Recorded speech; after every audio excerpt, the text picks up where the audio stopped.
Hello மக்களே, welcome to our channel. இப்போ நம்ம திருவான்மூரில் இருக்க மருந்தீஸ்வரர் கோயிலுக்கு தாங்க போகிறோம். வாங்க போகலாம். இன்றைக்கி எனக்கு பர்த்டே, அதனால் என்னால் முடிஞ்சதோ ஒரு 4 பேருக்கு சாப்பாடு தரலான்னு வீட்டுக்கிட்டேருந்தே பிரிஞ்சு வாங்கிட்டேன். இப்போ நம்ம திருவான்மியூர் வந்துட்டோம். இதுதான் திருவான்மியூர் பஸ் ஸ்டாண்ட். நம்ம ஃபஸ்ட்டு சக்கரையம்மா கோயிலுக்கு தான் போகிறோம். இந்த கோயிலுக்கு பஸ் ஸ்டாண்டுக்கு எதிர்க்கே ஒரு சந்து வரும். அந்த சந்து வழியாக தான் போகணும். இது கரெக்டாக பாம்பன் சாமி கோவிலுக்கு ஒரு தெரு முன்னாடி இருக்குது.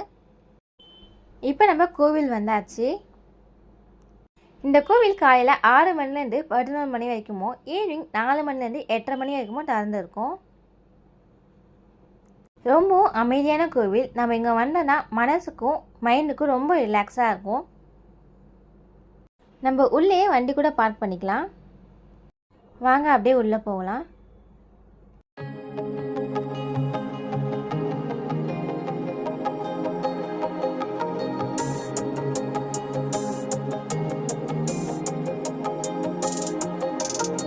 இங்கேயே நமக்கு மெடிடேஷன் ஹாலும் இருக்குது. இவங்க 1854ஆம் ஆண்டு திருவண்ணாமலை மாவட்டத்தில் இருக்கிற தேவிகாபுரம் என்ற ஊரில் தான் பிறந்தாங்க. இவங்களுடைய அப்பா பெரியநாயகி அம்மன் கோவிலில் குருக்களாக இருந்திருக்காங்க. அவங்க அப்பா கூடயே கோவிலுக்கு போயிட்டு அங்கே தான் அவங்க விளையாடிட்டு இருப்பாங்களாம். அவங்க அப்பாவோட வழிகாட்டுதலாலையும் அம்மனோட அருளாலையும் அவங்க தியானத்தில் ஈடுபடுறாங்க. அவங்களுக்கு சிறு வயதிலேயே திருமணம் பண்ணி வைக்கிறாங்க. அவங்களோட 20வது வயதில் அவங்களோட கணவரை இழக்கிறாங்க. அதுக்கப்புறமா நிறைய தியானம், தவம், ஜபம் அப்படின்னு எல்லாமே செய்கிறாங்க. அம்மா ஸ்ரீ சக்கரத்தை டெய்லியும் வணங்கி பூஜை பண்ணிட்டு வருவாங்க. அதனால் இவங்கள ஸ்ரீ சக்கரா அம்மா அப்படின்னு சொல்லுவாங்க. அது காலம் மருவி ஸ்ரீ சக்கரை அம்மா அப்படின்னு வந்துருச்சு. இவங்களோட இயற்பெயர் ஆனந்தம்மா. இவங்கள பறவை சித்தன்னு சொல்லுவாங்க. என்ன செய்கிறதுக்கு பறந்தே சொல்லக்கூடிய ஆற்றல் பெற்றவங்க இவங்க வானில் பறந்து செல்றத நிறைய பேர் பார்த்துருக்காங்க. அதில் திருவிக்காவும் ஒருத்தர். இதை அவருடைய நூல்லேயே குறிப்பிட்டிருக்காரு, உள்ளொலி அப்படின்ற நூலில். கோவிலில் வீடியோ எடுக்கக்கூடாதுன்னு சொல்லிட்டாங்க. இதுதான் நமக்கு நாகலிங்க மரம். அதில் அந்த பூ பார்க்கவே ரொம்ப அழகாக இருந்தது. அதனால் நான் உங்களுக்காக சில ஃபோட்டோஸ் மட்டும் அட்டாச் பண்ணியிருக்கேன். நமக்கு கோவிலுக்குள்ளேயே சாய்பாபாவோட திருவுருவ படமும் சிலையும் அப்புறம் அவரோட பாதமும் வழிபாட்டுக்காக வச்சுருக்காங்க. ரொம்பவும் அழகான அமைதியான கோவில் இது. இங்கேயும் நமக்கு தியானம் மண்டபம் இருக்குது. அங்கே தான் போயிட்டுருக்கோம். இங்கே அவங்கள வழிபட்டுட்டு கொஞ்சம் தியானம் பண்ணிவிட்டு நாங்கள் இங்கேருந்து கிளம்பிட்டோம். இந்த கோவிலில் நிறைய பேருக்கு தெரிஞ்சிருக்கோம், நிறைய பேருக்கு தெரியாமல் இருந்திருக்கோம். இந்த நேரத்தில் நான் இன்னொரு விஷயம் உங்களுக்கு சொல்ல விரும்புகிறேன். அதாவது 1901லேயே இவங்க ஜீவசமாதி அடையிறாங்க. ஆனால் அவங்க ஜீவசமாதி அடையிறதுக்கு முன்னாடியே அவருடைய சீடர்கிட்ட அவங்க ஜீவசமாதி அடைஞ்சி 100 வருஷத்துக்கு அப்புறம் தான் இந்த கோவில் தெரிய வரும் அப்படின்னு சொல்கிறாங்க. அதே மாதிரி 2001 தான் இந்த கோவில் இருக்கிறதா நிறைய பேருக்கு தெரிய வருது. அதுக்கப்புறம் தான் இதை புதுப்பிக்கவும் செஞ்சாங்க. இப்போவும் இந்த கோவில் இருக்கிறது நிறைய பேருக்கு தெரியாது. இந்த கோவில் பாம்பன் சாமி கோவிலுக்கு ஒரு தெரு முன்னாடி தான் இருக்குது. பாம்பன் சாமி கோவிலுக்கு வரவங்க கண்டிப்பாக இந்த கோவிலை தரிசனம் பண்ணிட்டு போங்க. ரொம்ப அமைதியான கோவில். இங்கே நம்ம தியானம் பண்ணுறப்ப நம்ம மைண்டுக்கும் மனசுக்கும் அவ்வளோ ரிலாக்ஸாக இருக்கும். இப்போ நாங்கள் பாம்பன் சுவாமிகள் கோயிலுக்கு தான் போயிட்டுருக்கோம். நம்ம எல்லாருக்குமே சுவாமியை பாம்பன் சுவாமிகள் தான் தெரியும். ஆனால் இவருடைய இயற்பெயர் அப்பாவு. இவர் ராமேஸ்வரத்தில் இருக்கிற பாம்பன் தீவுகளில் தான் பிறந்தாங்க. இவர் சென்னைக்கு வந்ததுக்கப்புறமா இவருடைய சொந்த ஊர் எல்லாருக்குமே தெரியணும் அப்படின்ற காரணத்துக்காக அவருடைய பேரில் அவரோட பிறந்த ஊரான பாம்பன் அப்படின்ற ஊரை சேர்த்துக்கிறாங்க. அதனால தான் இவர் எல்லாருமே பாம்பன் சுவாமிகள் அப்படின்னு கூப்பிடுறாங்க. நம்ம சித்தர்களை பௌர்ணமி அப்பையும் அமாவாசை அப்பையும் தரிசனம் பண்ணுறது அவ்வளோ சிறப்புன்னு சொல்கிறாங்க.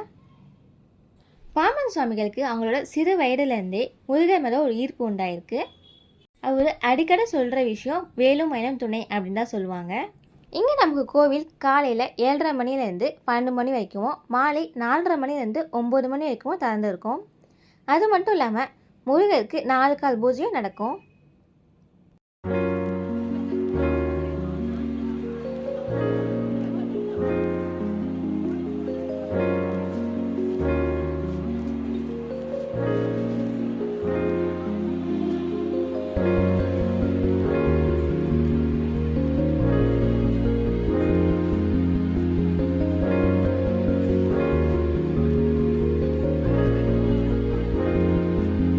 நாங்கள் அப்படியே சாமியை வணங்கிட்டு முருகரை தரிசனம் பண்ண போயிட்டோம். எனக்கு பிறந்தநாள் அப்படின்றதுனால முருகர்கிட்ட அர்ச்சனை பண்ணோம். முருகனுடைய மாலை எனக்கு கிடச்சிது. அதுவே எனக்கு ரொம்ப சந்தோஷமாக இருந்தது. அது மட்டும் இல்லாமல் அன்றைக்கி தான் சுவாமி தியான நிலை அடைஞ்சாங்களாம். அதாவது மார்ச் 20. இந்த நாளில் நீ இந்த கோவிலுக்கு வந்திருக்கம்மா, உன் வாழ்க்கை நீ ரொம்ப நல்லா இருப்பா அப்படின்னு அங்கே இருந்தவங்க என்னை வாழ்த்துனாங்க. அது எனக்கு ரொம்ப சந்தோஷமாக இருந்தது. பாமன் சுவாமிகள் 30/5/1929 காலை 7:15 ஷஷ்டி திதிலையும் அவிட்ட நட்சத்திரம் தான் ஜீவசமாதி அடைஞ்சாங்க. சுவாமி நடந்து போயிட்டு இருக்கும்போது எடிட் பண்ணாத விதமாக அவங்களுக்கு ஒரு ஆக்சிடென்ட் நடந்தது. அப்போது அங்கேருந்து அவங்க இப்போ இருக்க ஜிஎஸ்ஸை தான் அவரை கொண்டு போய் சேர்த்தாங்க. அப்போது பாமன் சுவாமிகள் செக் பண்ண டாக்டர்ஸ்லாம் உங்களால் காலை அசைக்கவே முடியாது, உங்களால் நடக்கவும் முடியாது அப்படின்னு சொல்லிடுறாங்க. அப்போது சாமி மேலே அன்பு கொண்ட ஒருத்தர் சின்னசாமி ஜோதிடர் அப்படின்றவர் சாமி பக்கத்தில் டெய்லியுமே உட்காந்து சண்முக கவசம் படிப்பாங்களாம். அவர் சண்முக கவசத்தை டெய்லியுமே சாமி முன்னாடி உட்காந்து படிப்பாங்களாம். அந்தளவுக்கு அவருக்கு சண்முக கவசம் மேலே நம்பிக்கை இருந்திருக்கு. அவர் நம்பிக்கை வீண் போகலைங்க. முருகனை நம்பினவங்கள முருகர் கைவிட மாட்டார் அப்படின்னு முருகன் நிரூபிச்சிட்டாரு. அவர் ஹாஸ்பிட்டலில் அட்மிட் ஆகி 11ஆம் நாள் அவருக்கு முன்னாடி 2 மைல் தோன்றுது. அவரால் நம்பவும் முடியலை, எந்திரிக்கவும் முடியல. திடீர்னு பக்கத்தில் போட்டால் குழந்தை ரூபத்தில் முருகர் படுத்துட்டு இருக்காரு. அந்த மயில் பாமன் சாமி காலில் நடனம் ஆடுது. அந்த நிமிஷமே பாமன் சாமிகளுக்கு கால் சரியாயிட்டு அவரை எந்திரிச்சு நடக்க முடியுது. இது அப்படியே சின்னசாமி ஜோதிடருக்கு கனவாக வந்திருக்கு. அவர் ஹாஸ்பிட்டல் பார்க்குறப்ப அது உண்மையாக நடந்திருக்கு. இந்த நாளை நம்ம மறக்கக்கூடாது, இதை எல்லாருக்கும் தெரியப்படுத்தணும் அப்படின்றதுனால இந்த நாளை தான் மயூர வாகன சேவன விழாவா அங்கே கொண்டாடிட்டு வராங்க. திருநெல்வேலி பக்கம் போகும்போது ஒரு சிவன் கோயில் புனரமைக்கப்படாம பார்த்து ரொம்ப வேதனைப்பட்டாரு. உடனே என்ன பண்ணாரு, பண்ணி உள்ள அங்க இருக்கிற லோக்கல் இந்த மாதிரிலாம் ஒரு கோயில் நல்லா இருக்கணும் அப்படின்னு சொல்லிட்டு அந்த வேலையை செஞ்சு அங்க இருக்க சேவைலாம் பண்ணி சிவத்துண்டு செஞ்சு கோயில புனரமைச்சு புது பொலிவா கொண்டு வந்தாரு. அப்ப எழுதின பாடல்கள் தான் திருநெல்வேலி கோயில் பதிக்கும். அந்த பாடல்ல தொடர்ந்து 1 வருஷம் படிச்சார். 1 வருஷம் படிச்ச உடனே அந்த கோயில் கும்பாபிஷேகம் நடந்துச்சு. உடனே கும்பாபிஷேகம் நடந்து நல்லா இப்போ நீங்க அந்த கோயில் அவ்வளவு சிறப்பா எல்லாம் பிரம்மோற்சவம் நடக்குது அந்த கோயில். அவருடைய இயற்பெயர் அப்பாவும் பாமன் சுவாமிகள் பேரா? இயற்பெயர் அப்பாவும். அவர் எழுதின பாடல்கள் 6666 பாடல்கள். அஷ்டபந்தனம் எழுதியிருக்காரு. சஸ்திர பந்தனம், கமல பந்தனம், மயூர பந்தனம், ரத பந்தனம், நாக பந்தனம் 6 பந்தனம் எழுதியிருக்காரு. 6 பந்தனம் கிரக தோஷம், நவகிரக தோஷம், நாக தோஷம், மனபயன் நீங்குதல், அப்புறம் தொழில் வளர்ச்சி அடைதல், கல்யாணம் நடக்காதவங்களுக்கு வேர்ப்பொழி வேட்கை அப்படின்னு எழுதியிருக்காரு. இதெல்லாம் படிச்சோம்னா அந்த நல்ல இம்மிடியட் ரிசல்ட் கிடைக்கும். அது இல்லாம வேல்மாறு அதெல்லாம் படிச்சோம்னா அற்புத சக்தி உடனே நமக்கு கிடையாது. மாமிசம் வீட்டு 6666 பாட்டு 6666 என்னால் முடிஞ்ச அளவுக்கு அவர் பேச நான் கவர் பண்ணியிருக்கேன். இது நாங்கள் சொல்லி அவர்கிட்ட கேட்கல. அவர் ஏதாச்சும் எங்ககிட்ட சொன்னப்போ நான் வீடியோ எடுத்தேன். கோவிலை அவர் சுற்றி வர சொன்னாங்க. சுற்றி வந்துட்டு அப்படியே சாமிக்கு ஊத வெட்டி ஏற்றலான்னு வந்துட்டோம். இந்த நேரத்தில் நான் உங்க கூட இன்னொரு விஷயமும் ஷேர் பண்ண விரும்புகிறேன். நாங்கள் வருஷம் போகிற பழனி கோவிலுக்கு இது வரைக்கும் பாமன் சுவாமிகள் போனது கிடையாது. ஏன் அப்படின்னா அவருடைய நண்பர் நான் பழனிக்கு போக போகிறேன் அப்படின்னு சொல்கிறப்ப சுவாமிகள் நானும் வரேன் அப்படின்னு சொல்லியிருக்காரு. அதுக்கு அவர் முருகர் உங்களுக்கு அனுமதி கொடுத்தாரா அப்படின்னு கேட்குறப்போ முருகரை பார்க்கணுன்ற ஆர்வத்தில் அவர் கொடுத்தாரு, நானும் வரேன் அப்படின்னு போய் சொல்லிடுறாங்க. அன்றைக்கி நைட்டே முருகர் கனவுல தோன்றி நான் என்னமோ உன்னை வர சொன்னேனா அப்படின்னு கேட்டு நானாக கூப்பிட வரைக்கும் நீ பழனிக்கு வரக்கூடாது அப்படின்னு சொல்லிடுறாரு. பாமன் சுவாமிகள் கடைசி வரைக்கும் பழனியில் இருக்கிற முருகரை தரிசனம் பண்ணலை, முருகரை அவர் கூப்பிடல. அதுக்கப்புறமா அவர் ஜீவசமாதியை அடைஞ்சிட்டாரு. நம்ம டெய்லியுமே சண்முக கவசம் படிக்கிறது நமக்கும் நம்ம சுற்றி இருக்கிற எல்லாருக்குமே ரொம்ப நல்லது. கண்டகுரு கவசம், கண்டசஷ்டி கவசம் அப்படின்னு முருகருக்கான முக்கியமான பாடல்களில் சண்முக கவசமும் ஒன்று. நம்ம சண்முக கவசத்தை டெய்லியும் பாடிட்டு வரப்போ நமக்கு மட்டும் இல்லை, நம்ம சுற்றி இருக்கிற எல்லாருக்குமே ரொம்ப நல்லது. இப்போது சுவாமி ஜீவசமாதி அடைஞ்சிருக்கிற இடம் அவருடைய சொந்த காசில் வாங்கினது. அப்போதே விலையான 450 ரூபாய்க்கு இந்த இடத்த சுவாமி வாங்கியிருக்காங்க. இங்கே வந்து நீங்கள் பார்த்தாலே தெரியும், இங்கே நிறைய பேர் தியானம் பண்ணிட்டு தான் இருப்பாங்க. சாமியோட சண்முக கவசத்தை முன்னுதாரணமாக பாடிட்டு தான் இருப்பாங்க. உங்களுக்கு ரொம்ப டிப்ரெஷனாக இருந்ததுன்னா உங்களால் முடிஞ்சது 5 நிமிஷம் 10 நிமிஷம் இல்லை ½ அன் ஹவர் அப்படின்னு இங்கே வந்து தியானம் பண்ணி பாருங்கள். நீங்களே அந்த ஒரு பாசிட்டிவ் வைபை ஃபீல் பண்ணுவீங்க. இங்கே புறாக்கள் கூட வளர்க்குறாங்க. இயற்கையோட ஒன்றிக்கிற ஒரு ஆலயம் இது.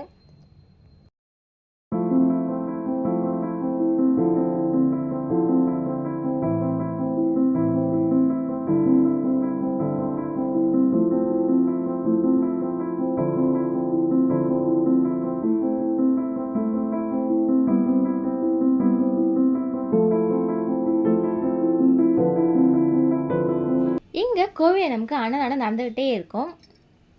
பங்குனி உத்திரம் சித்ரா பௌர்ணமிலாம் இங்கே ரொம்ப விசேஷம். நாங்கள் போகிறப்ப அந்த அன்னதான கூடத்தை சரி பண்ணிகிட்டு இருந்தாங்க. நான் இங்கே ஒரு தடவை பங்குனி உத்திரத்துக்கும் இன்னொரு தடவை நார்மலாக அன்னதானம் சாப்பிட்ருக்கேன். அங்கே கொடுத்த மோரை அப்படியே குடிச்சிட்டு நம்ம கொண்டு வந்த சாப்பாடை அங்கே இருந்தவங்களுக்கே கொடுத்தாச்சு.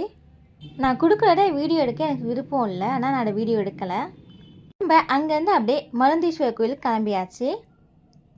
பங்குனி உத்திரம் வரதுனால கோவிலே ரொம்ப விசேஷமாக இருந்தது. தேர்லாம் நின்றுட்டு இருந்துச்சு.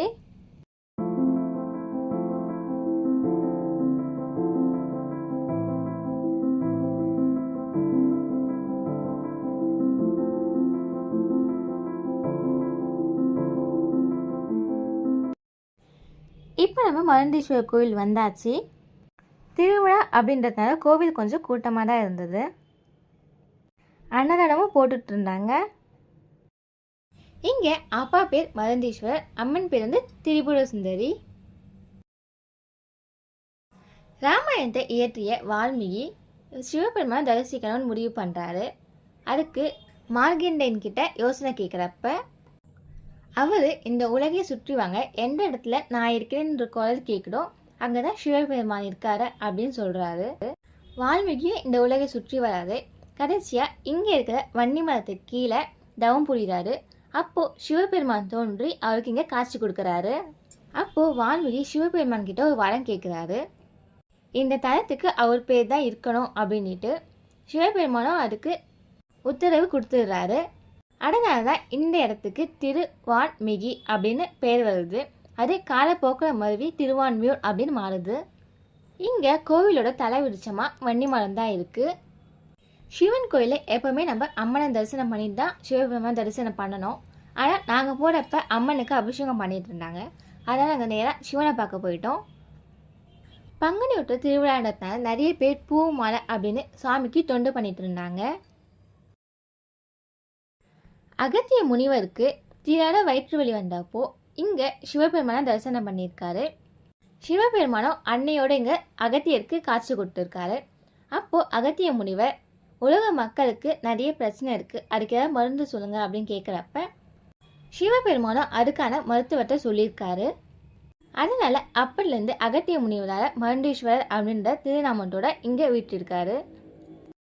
இங்கே சுவாமி மேற்கு நோக்கியும் அம்மன் தெற்கு நோக்கியும் நமக்கு காட்சி கொடுக்குறாங்க. சிதம்பரத்தில் நமக்கு எப்படி ஆருத்ர தரிசனமோ, கும்பகோணத்தில் நமக்கு எப்படி மகாமகமோ, அதுபோல் நமக்கு இங்கே தியாகேச நடனம் ரொம்ப விசேஷமானது. இந்த ஆலயம் நமக்கு தேவரம் பாடல் பெற்ற தலமும் கூட.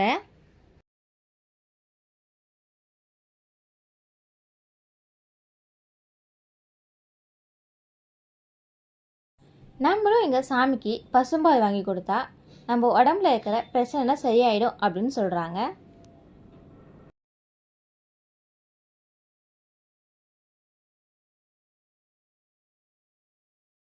இங்கே இந்த வன்னி மரத்துக்கு எல்லாம் சுவாமி வான்மீகிற்கும் அகத்தியருக்கும் காட்சி கொடுத்தாரு. இங்கே கோசலைக்கு அருகில் இருக்கிற மண்டபத்தில் திருநான சம்பந்தம் தங்கியிருந்ததாகவும் தலைவராது சொல்லுது.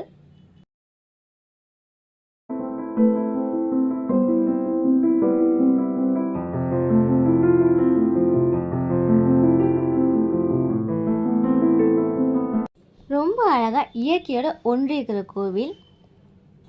நாங்கள் அப்படியே ஃபோட்டோஸ்லாம் எடுத்துகிட்டு அம்மனை தரிசனம் பண்ண போயிட்டுருக்கோம். இங்கேயும் நமக்கு பிரசாதம், கீச்சன், சாமியோட உருவ சிலை, ஸ்பதிகலிங்கம் அப்படின்னு எல்லாமே விற்கிறாங்க கோவிலுக்குள்ளேயே. நம்ம சூப்பராக அம்மனையும் தரிசனம் பண்ணிவிட்டு கோவிலில் கொஞ்ச நேரம் உட்காந்துட்டு அப்படியே கிளம்பிட்டோம். நான் இந்த வீடியோவில் உங்களுக்கு காமிச்ச 3 கோவிலுமே ரொம்ப அருமையான கோவில், சிறப்பான கோவிலும் கூட. நீங்கள் சிவன் பக்தராக இருந்தாலும் சரி, முருகர் பக்தராக இருந்தாலும் சரி, அம்மன் பக்தராக இருந்தாலுமே சரி, திருவான்மியூரில் இருக்க இந்த 3 கோவிலுக்கு கண்டிப்பாக வந்து தரிசனம் பண்ணிட்டு போங்க. எனக்கு தெரிஞ்ச ஹிஸ்ட்ரிஸ் அண்ட் ஸ்டோரியை உங்கள் கூட ஷேர் பண்ணலை, எனக்கு ரொம்ப சந்தோஷம். நாங்கள் அப்படியே வீட்டுக்கு போய் சாப்பிட்டு கொஞ்ச நேரம் ரெஸ்ட் எடுத்துட்டு ஈவினிங்காக கேக் கட் பண்ண ஸ்டார்ட் பண்ணியாச்சு.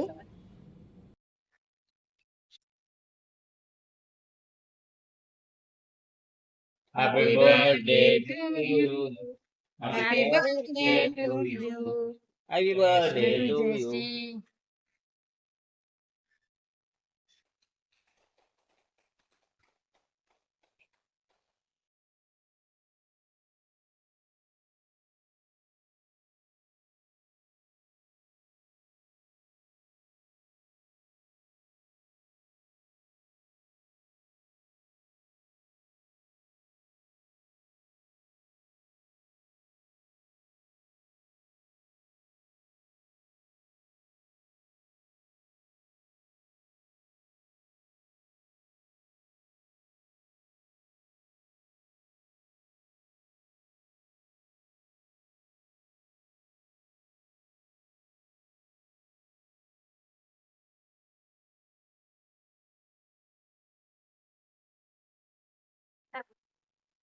ఇంకా చూడు. హ్మ్. హ్మ్.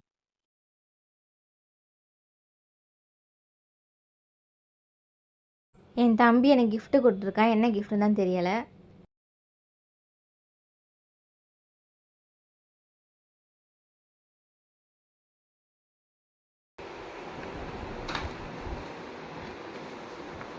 செல்ஃபி ஸ்டிக்கா? மூஞ்ச பாரு நல்லா. நம்ம வந்து இப்போ தான் வளர்ந்து வர யூடியூபர், அதனால் செல்ஃபி ஸ்டிக் கொடுத்துருக்கேன் என் தம்பி. Thank you sir.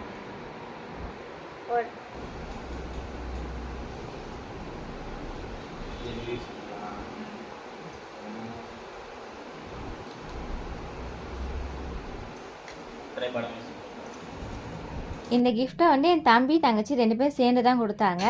அந்த அம்மா வந்து வீடியோ எடுத்துட்டு இருந்ததால அந்த அம்மா வீடியோவில் வரல.